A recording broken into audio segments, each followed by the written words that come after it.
Everybody, welcome back. Today we're doing Spam Musubi. Now this is one of the greatest fishing snacks ever created. Originally from Hawaii, I'm sure, using Spam for a cheap man's sushi. And so Spam Musubi, we're gonna cook that up, show you. Now for me, when I lived in Hawaii, did construction for a couple of years, I would cook a couple of these up the night before, wrap them in plastic, put them in the fridge. Then the next morning, on my way to work, I'd set them up on the dashboard, park in the sun, and by lunchtime, the sun on my dash had just heated those suckers up to perfection. They're quick, they're easy, fit in your hand, delicious.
So going straight from the pan's a little difficult. Let's do a squirt bottle. Yeah. Tried and true. Try to get a little fancy on there. Sometimes you just gotta have plenty of sauce. I don't normally do it hot like that.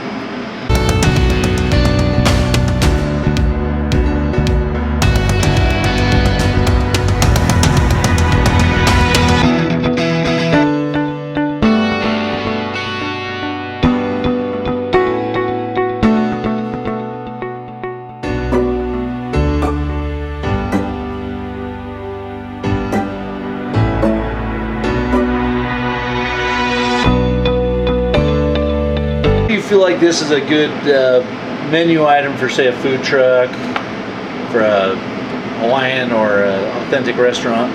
I think it's one of those items that is just, it's timeless in the sense that like it's always going to be good, it's always going to be makeable, it's easy, it holds well, it reheats good. I think it's one of those things that's just like once people have had it and know it and love it, they just will always come back, even if it's just for this. They need a snack of the day, come get a musubi. Want to go take some food to the beach, they want to take it on a hike, like this is always going to be a go-to item, and I don't think you can go wrong by offering it at your place of business. Now I'm looking at it as a can of Spam.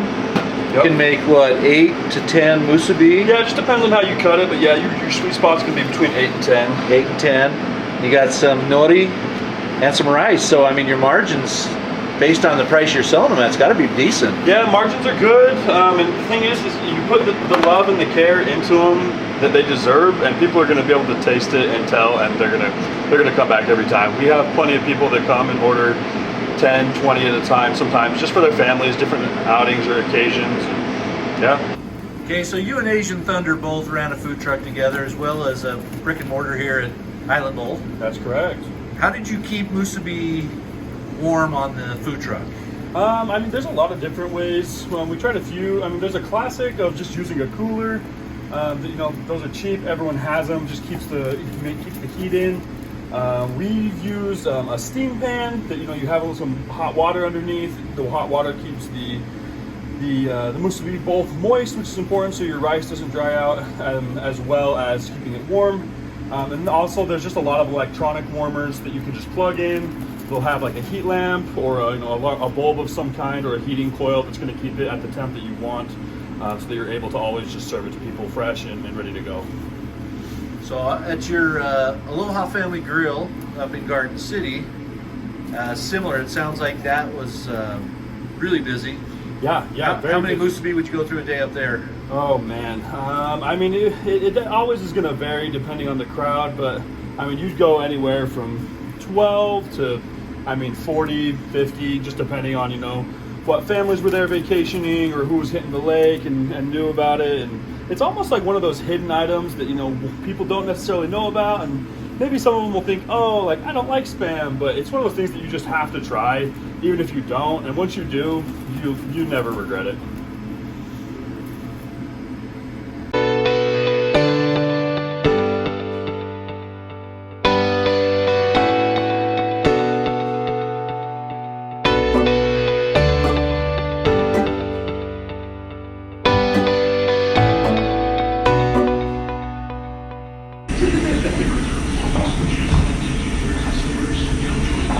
All right, Spam Musubi. I could live on these. I think for a while you did live on these, right? I did live on these for a while, yeah. Look at that, as a construction worker, what better snack? Hand size. When you're out fishing, especially when you're ice fishing, you keep them warm in a cooler. Oh, nothing like a hot Spam Musubi. Well, it's like, it beats a sandwich, because a sandwich is going to get stale or something. Oh, You can sit and sit. nothing worse than dry bread. You know, the wind dries your bread out. Oh, that angler sauce is killer. Have you ever made a spicy one with your spicy anglers? Oh, probably my favorite, even more so than this. You prefer the spicy? I'm a spicy guy, but I mean, for those who don't like spicy, the regular just as good. Traditional and spicy. Yeah, that's the mix Okay. and match. Take your pick. Give it a shot. It's a great recipe.